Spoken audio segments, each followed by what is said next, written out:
gotcha. Imagine being stranded in the wild, miles from civilization, fighting for survival. What would you do? How would you cope?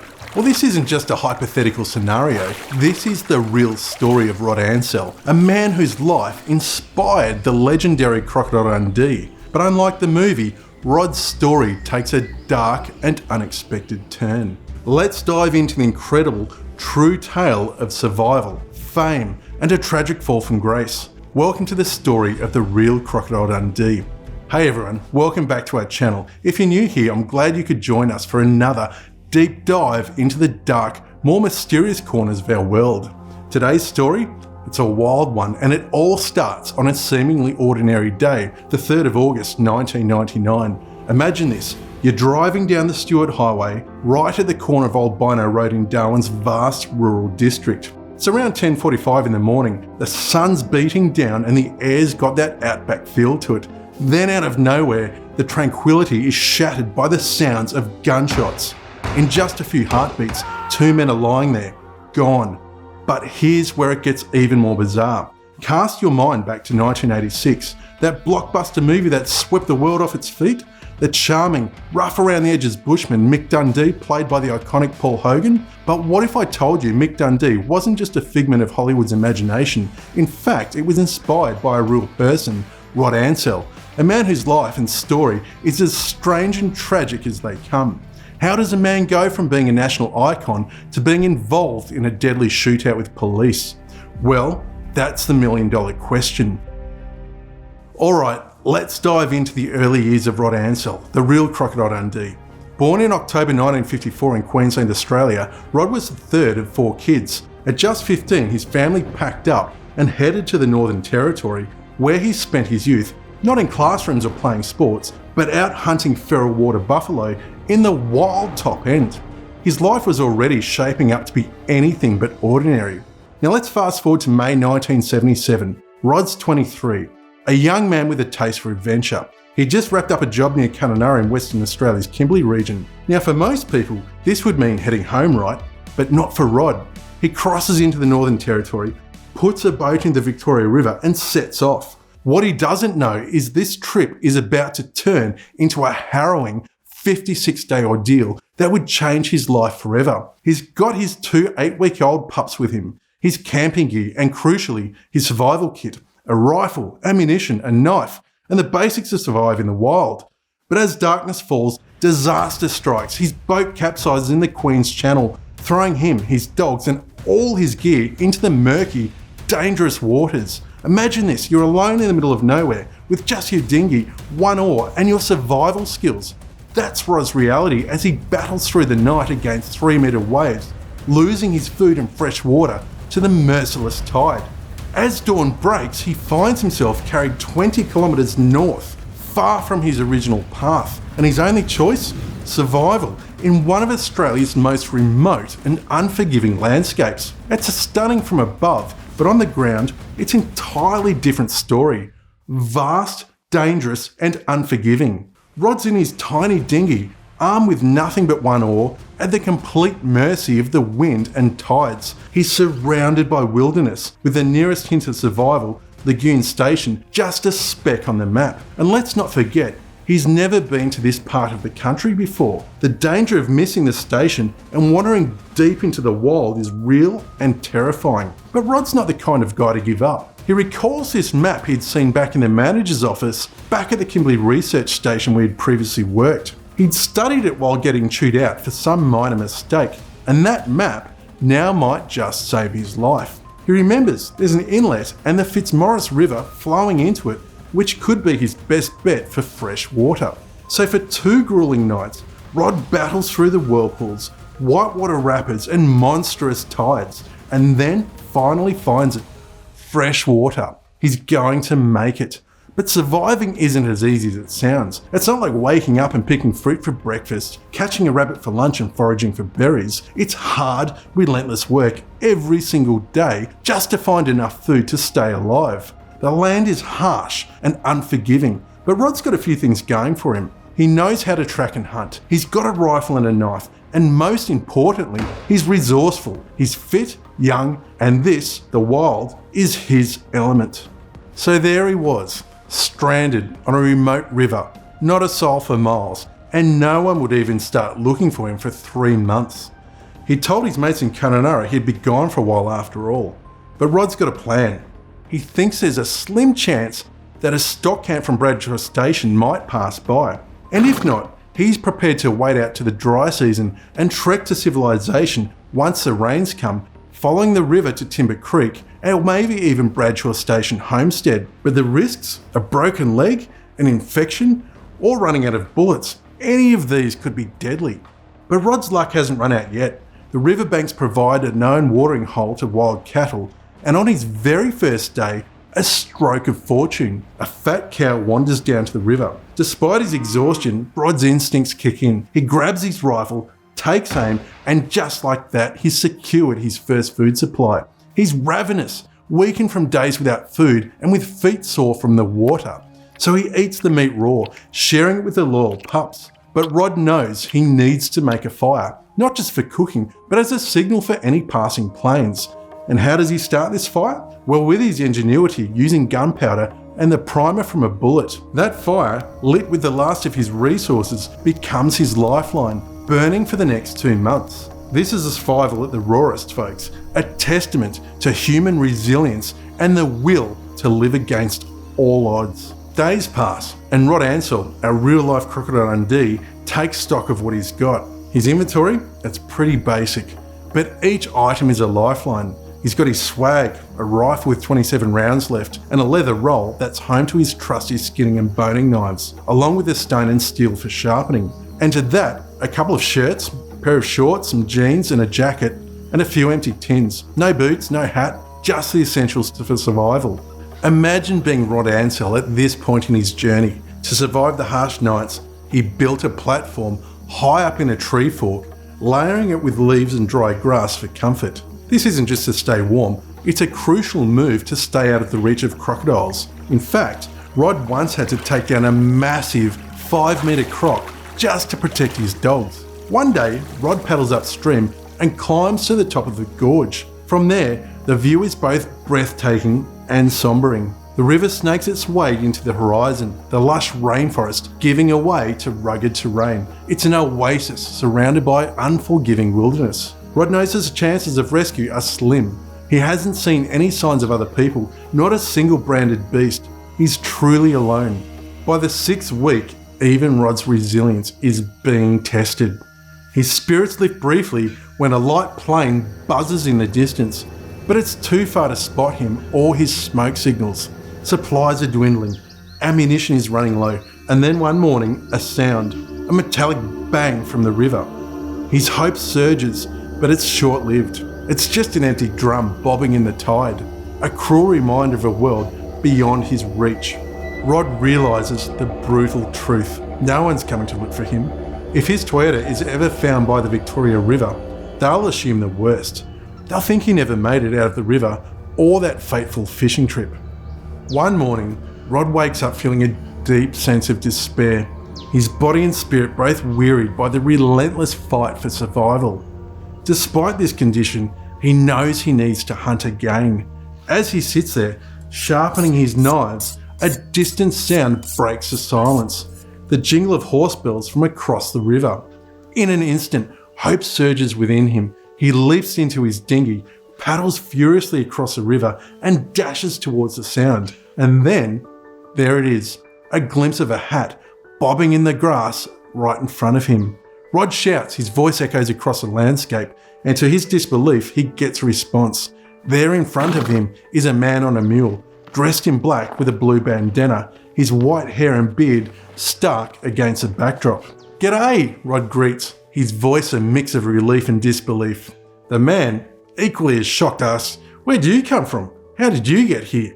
This man is Luke McCall, who would later remember Rod as a serious yet humble young man who seemed almost embarrassed to need help.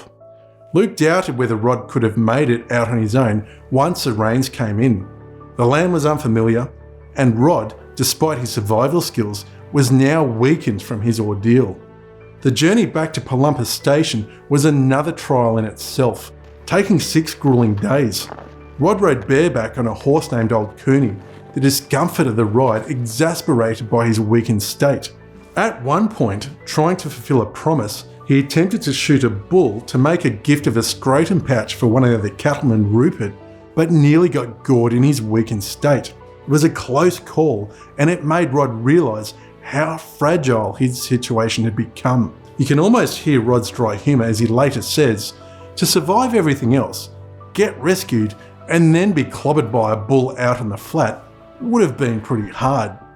Back at Palumpa Station, Rod experiences what most of us take for granted, a normal meal. It's his first meal in nearly 2 months. He's stepping back into a world that feels almost alien now, the inside of a house, the routine of daily life. And there's this poignant moment captured in a photograph by a visitor, Alan Lawler.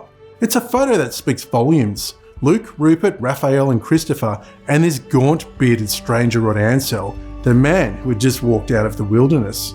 When Rod shares his story about the capsized boat to the Aboriginal cattlemen, they attribute it to the rainbow serpent, a being from their ancient lore, adding a mythical layer to this already unbelievable tale. Now imagine this, it's the 6th of August 1977 and the newspapers across Australia are ablaze with Rod's story. It resonates deeply with a nation that by then had largely moved away from the rugged bushland roots. This was more than just news. It was a reminder of an Australia that many of us thought was slipping away. Rod Ansell, surviving against all odds in the wild, became a symbol of a raw, untamed spirit that many Australians yearned for. Rod Ansell becomes a household name, the modern-day Robinson Crusoe. And then, life takes another turn. Rod meets Joanne Van Oz, a young radio operator from Melbourne, working in the remote Aboriginal community of Wadia. They fall in love, marry, and start a family under the most humble conditions, camping under a canvas sheet, no frills, just the bare necessities. It's during this time that filmmaker Richard Oxenborough approaches Rod. He wants to turn this incredible survival story into a documentary, The Fight for the Wild, which also becomes a book. Rod Ansell, the man who quietly lived under a canvas with his family, was now a figure of intrigue and admiration far beyond the Australian Outback. In 1981, he's invited to Sydney for an interview with Michael Parkinson. Imagine this scene, Rod, a man from the wild, sitting there barefoot, sharing his incredible tale of survival. He even throws in a quirky detail. He preferred sleeping on the floor of the hotel room and was completely baffled by the existence of a bidet. This unusual behaviour in the city leaves the hotel staff at the Seaboard townhouse quite bewildered. But here's where it gets even more interesting. This interview, Rod's authentic bushman persona, it all catches the eye of comedian and actor Paul Hogan. It sparks an idea that leads to the creation of one of the most iconic characters in film history, Mick Crocodile Dundee. The film, made on a modest budget of only about $10 million, becomes a global sensation, breaking in over $330 million and becoming the highest grossing Australian film of all time. But for Rod Ansell, the man who inspired it all, life remained simple and remote. He and his family were living off-grid, far from the nearest phone, let alone a cinema. The blockbuster success of the film made on his life was news that reached him much later. When he learned about it, he couldn't help but notice the similarities between himself and the fictional character Dundee. Both were acknowledged by the Indigenous Australians, both fluent in the Yurapunga language, both at one with the land. This connection to the film brought Rod back to the spotlight, and in 1987, he was named Territorian of the Year. But fame had its price. Rod's new status alienated him from his community. He later reflected on the irony of it all, how being recognised for his survival story and its cinematic fame actually hurt his standing among those who he lived and worked with. In the years that followed the release of Crocodile Dundee, Rod Ansell's life takes more twists and turns. He tries to leverage his newfound fame, planning a tourism business on his land, a real-life Crocodile Dundee experience. But when he reaches out to Paul Hogan for permission, he's not only denied, but also threatened with legal action. This rejection, combined with the alienation he already felt from his peers, leaves Rod feeling deeply wronged and resentful. Despite these setbacks, Rod continues working his land, now with a family to support, his wife Joanne and their sons Callum and Sean. He finally achieves their long-held dream, owning his own cattle property. But just when things seem to be looking up, they come crashing down again. Rod finds himself embroiled in a dispute with the Northern Territory government over the bovine brucellosis tuberculosis eradication program. His efforts to comply with the government's demands are extraordinary, but the toll on his land and livestock is devastating. His property, also overrun with invasive mimosa weeds, and without financial aid, Rod is forced to sell the land in 1991. The sense of injustice is palpable. Neighbouring graziers receive significant government grants to re-establish themselves, yet Rod receives nothing. This deepens his belief that he's being singled out, unfairly targeted by the very people who should be supporting him. Then comes another blow. His marriage falls apart. After 15 years together, Rod and Joanne go their separate ways. Now let's pause and take stock of Rod Ansell's life over these tumultuous 15 years. He survived 2 months alone in one of the most inhospitable places on earth, faced skepticism and rejection from his community, struggled to provide for his family, and watched his dreams crumble. This was a time when men were expected to be stoic, not to discuss their problems, but the weight of these experiences would have been enough to make anyone break. By 1992, Rod's situation spirals further. He's convicted of stealing cattle and assaulting a station manager. His prospects look bleak, and he turns to growing cannabis, already a heavy user since his marriage. He then enters a relationship with Sherry Hewson, and together they face depression, unemployment, and financial hardship. But friends of the couple would say they were deeply in love. Rod would take the lead and Sherry would follow along. Sherry, born on the 20th of May 1971 in Victoria, had her own struggles. She claimed to have had a degree in applied science and physical education, but like Rod, she too turned to drugs to cope with a troubled past. They first lived in a house at Europunga Station, a remote area just south of Arnhem Land, then moved to a more isolated bush camp near Lake Allen by the Wilton River. Their home was simple, just a simple trucking tarp at the edge of a billabong, surrounded by trap yards they built themselves. Their lives were marked by stretches of wakefulness, fueled by amphetamines, followed by deep crashes of sleep. But Rod Ansell, the man who once captured the imagination of the world as the inspiration behind a beloved film character, finds himself on a path that's about to take a dark and tragic turn. By the mid-1990s, Rod Ansell was heavily using a mix of amphetamines and cannabis, substances that altered his behaviour, making him erratic and paranoid. Despite his troubled life, Rod seemed to have had some sense of responsibility and willingness to contribute, demonstrated by his close relationship with the Aboriginal community at Europunga.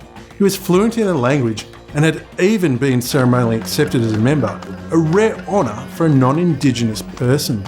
As the 1990s progressed, Rod Ansell's battle with drugs became more evident and more worrisome to those around him. Dr. Jeff Stewart, Rod's long-term mate, he knew about Rod's speed addiction, which had been ongoing for at least 4 years, resulting in what he described as a gradual deterioration in Rod's personality, a change so significant that it worried him and others in their circle. Sherry Hewson, Rod's partner, provided a more intimate perspective. According to Sherry, Rod's drug use seemed to be linked to his growing paranoia. It's a stark contrast between the resilient bushman who once survived in the wild Australian Outback. The saga of Rod Ansell takes a more unsettling turn with involvement of Sherry's deep-seated mental health issues. Her life was overshadowed by a complex and bizarre set of delusions, rooted in flashbacks and memories of her childhood, centering around her claims of being a victim of significant abuse by the Freemasons, involving disturbing rituals like child sacrifice, and these haunting memories and beliefs consumed her thoughts. Living in the remote stretches of the Northern Territory, in a place only reachable by four-wheel drive, Sherry became increasingly convinced that the Freemasons were on their trail. Over time, this tale of delusion began to envelop Rod as well. The couple's isolated life, far removed from the rest of society, became a breeding ground for these fears and suspicions to grow and intertwine. Sherry's paranoia had grown so intense that she was convinced they were constantly being watched and targeted. As the millennium drew to a close, Rod Ansell found himself increasingly engulfed in the world of delusion and paranoia that had taken a hold of Sherry. On or around the 3rd of August 1999, an incident occurred that further fueled their paranoia. A group of 3 bow hunters, dressed in camouflage and possibly equipped with night vision goggles, appeared at Ansell's camp at Yurapunga. To the local Aboriginal residents, these men were simply hunters, but to Rod and Sherry, their arrival was anything but ordinary. Their minds, twisted by delusion, these hunters were agents of the Freemasons, come to enact some sort of sinister plan. Sherry and Rod's fears escalated soon after this encounter when they couldn't locate Rod's son Callum. They had sent their other son Sean to Darwin to find him, but neither of the boys returned, nor could they be contacted through the usual means. In the paranoid minds of Rod and Sherry, this was clear evidence that the Freemasons had taken Rod's children. Desperate and frightened, they left their secluded camp and ventured towards civilization for help. They stopped first at the home of their friends, the Barlows in Humpty Doo, a small township on the outskirts of Darwin. Sherry recalls telling them about Rod's son's disappearance and their belief that the Freemasons were responsible. They even asked to swap cars, fearing that their vehicle had been marked by their pursuers. But their friends, the Barlows, and even a mate down the road known as Toyman, were unable to grasp the seriousness of their claims and declined to assist in swapping vehicles. So without success, their search continued north to the city of Darwin, with their first stop in the suburb of Milner at the house of Sean's girlfriend Tamara. It was late at night when they arrived, and rather than moving on, Rod and Sherry decided to stake out the house, suspecting Tamara's father of being a Freemason. So they hunkered down in the bushes, surveilling the house until dawn. But Tamara was nowhere to be seen. Their watch continued through the day, each passing hour cementing their conviction in the imagined conspiracy. Nearly 36 hours had elapsed since they'd left Yurapunga, yet instead of doubts creeping in, their belief in the Freemason plot only grew stronger, likely fueled by sleep deprivation and ongoing drug use. The next stop was the house of Rod's friend, Dr. Jeff Stewart, in Jingili, another suburb of Darwin. Finding the house empty, they broke in, rationalising this as normal since they often had access to the house. And once inside, Sherry drank some water and Rod tried some milk, but both felt strange afterwards, leading them to believe that the beverages were drugged. All these innocuous details twisted in their minds into the evidence of a Freemason's plot. But before leaving, they took 2 medical kits from the house, driven by the haunting thought that Sean and Callum, Rod's sons, might have been captured and tortured by the Freemasons. This series of events highlights the tragic depths of their paranoia, a world where every detail and every interaction was filtered through the lens of fear and conspiracy. Their next stop was the home of Stephen Robinson and Leanne Musgrave, known to Rod for about 6 years. They lived just off the main road of the highway south of Darwin. As dusk fell, Rod and Sherry arrived at their property, their minds swirling with suspicion and fear. They noticed a large grey van parked unusually close to the house. To anyone else, it might have seemed innocuous, but to Rod and Sherry, it was another sinister sign. But they decided to go inside, and their unease followed them. While inside, they drank some coke, and once again, Sherry felt that unfamiliar spinning sensation, reinforcing their belief that they were being drugged. Leanne noticed Rod's heightened vigilance, his eyes constantly scanning the surroundings, a man driven by unseen threats. Their visit was brief but intense. Rod, operating on barely any sleep and heightened alertness, urged his friends to leave their own home for their safety, convinced that the Freemasons were closing in. But his friends, though rattled by Rod's alarming state, did not heed his warning. After leaving Stephen and Leanne's place, Rod and Sherry found themselves at a crossroads, both literally and figuratively. Driven by Rod's relentless paranoia, they didn't get far before he felt an overwhelming urge to turn back, convinced they needed to protect their friends from the perceived threat of the Freemasons. Rod, unable to shake his fears, decided to head back on foot through the bush. According to Sherry, only about 10 minutes after Rod left the car, she heard 6 gunshots ring out over the stillness. Steve, their friend, later theorised that Rod might have fired these shots as a desperate attempt to compel them to heed their earlier warnings and flee. But the situation rapidly escalated beyond the semblance of control. Sherry, waiting the car, heard the sound of running feet and more gunshots. She thought she heard Rob's voice yelling for her to run, and in that moment, panic and fear took over, driving her to leave the scene in the car. As Sherry sped away, chaos unfolded on Kentish Road. Nearby neighbour Brian Williams and his wife were startled by the sound of gunfire. David Hobden, another neighbour, driven also by concern, went to investigate in his truck. But as he arrived near Brian's house, a bullet shattered through his truck's windscreen, sending shards of glass flying into his face and severely injuring his eye. Wounded and disorientated, he half crawled from the safety of his truck towards Brian Williams' house, his vision blurred by his injuries. David recalled the surreal scene, hearing a man's voice, frenzied and disjointed, shouting about the Freemasons, child thieves and killers. Rod advanced forward out of the shadows and attempted to hijack David's truck, perhaps seeing it as a means of escape, knowing Sherry had just taken off with his vehicle. But Brian, seeing the horrific injuries inflicted on his neighbour, was fueled by a mix of shock and anger. In a bold, almost reckless move, Brian grabbed a baseball bat and charged at the truck. He described the moment he confronted Ansell, striking him with a bat, but Ansell, armed now also with a shotgun David had brought in his truck, and highly unpredictable, retaliated, shooting Brian in the hand and blasting him with multiple gunshot pellets. Despite his own injuries, Brian continued to confront Rod, shouting defiantly at the armed man, "Come on, you maggot! Come on, you gutless maggot! Show yourself!" Yet the physical toll of the encounter soon became apparent and Brian was forced to withdraw. Then, in a final act of desperation, Rod began firing randomly at Brian's house. The people inside, including David, Brian and his wife and daughter, scrambled for cover, narrowly escaping injury. Ansell, unable to drive away in the truck, eventually abandoned it and fled on foot, armed with his rifle and Brian's shotgun. The quiet community, once a haven of peace, had turned into a battleground. Senior Sergeant Walsh, the watch commander at Bermara Police Headquarters, responded with full force. His first move was to have Sergeant Ruland from the Police Communications Centre mobilise various units with a special call to the Tactical Response Group, also known as the TRG. In the dark hours before dawn, the TRG, heavily equipped and ready for action, gathered the Stewart Highway and Livingston Road intersection. Meanwhile, other police were tasked to set up a roadblock to contain what had rapidly escalated into a crisis.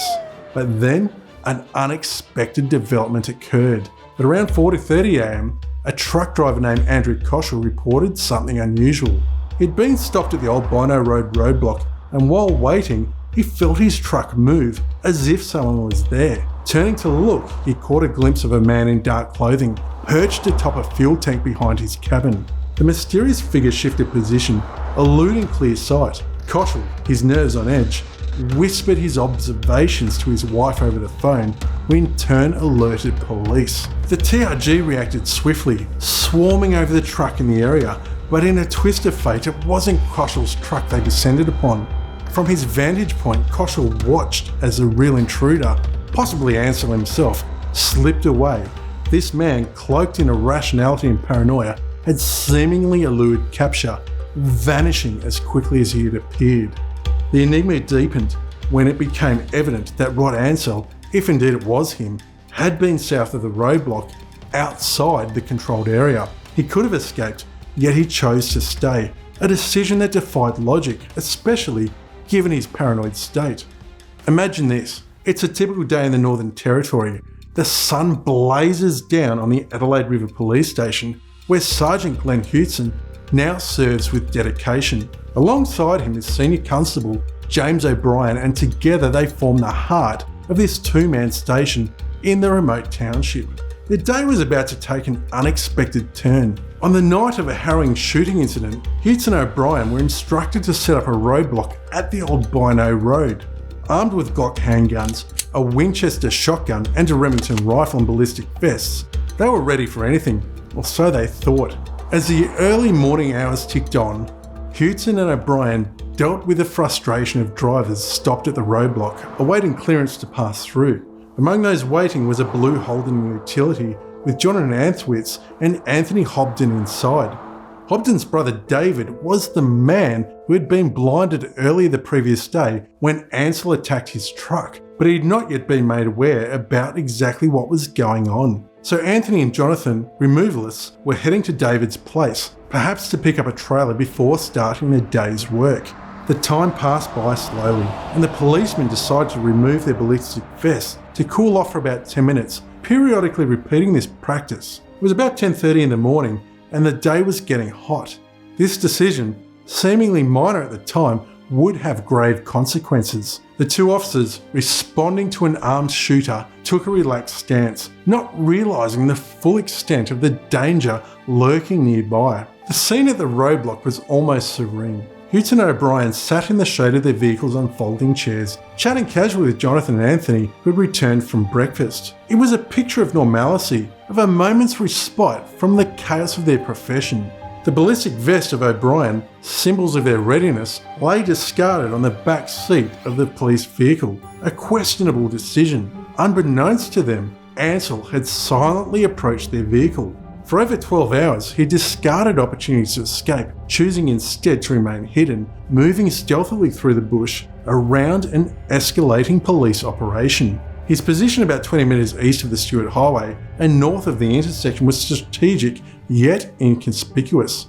Dressed in a dull green jumper and dark trousers, he blended into the shadows of the trees, virtually invisible. As Houghton and O'Brien continued their relaxed vigil, chatting and unaware the reality of the situation was far more precarious than they would have imagined.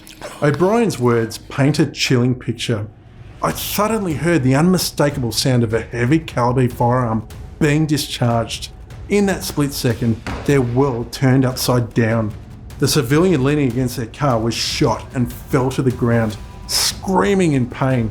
Amidst the chaos, O'Brien's instincts kicked in. He drew his Glock and swung around, scanning for the source of the shot. As O'Brien desperately tried to assess the situation, Houghton, crouched by the open car door, frantically called for backup. O'Brien's eyes then caught the glimpse of the shooter, a man with a beard and scruffy hair, clad in a green fluffy jumper, lying prone with a rifle.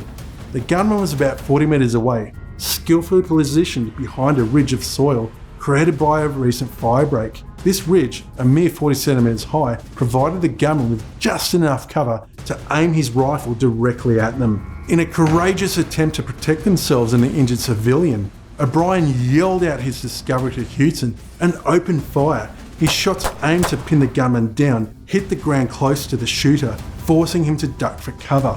Meanwhile, Houghton grabbed the shotgun and fired through the vehicle's open door, shattering the driver's side window. But then the unthinkable happened. Another shot rang out from the gunman's rifle. O'Brien watched in horror as Houghton spun around, clutching his abdomen, and fell to the ground, moaning in agony. With Houghton down and an exposed civilian on the ground, O'Brien was left to confront the gunman alone, firing his Glock in a desperate bid to keep the assailant at bay until backup arrived. But then the stakes get higher. O'Brien sees the gunman lining up his weapon. In a split second, he ducks as another shot rings out.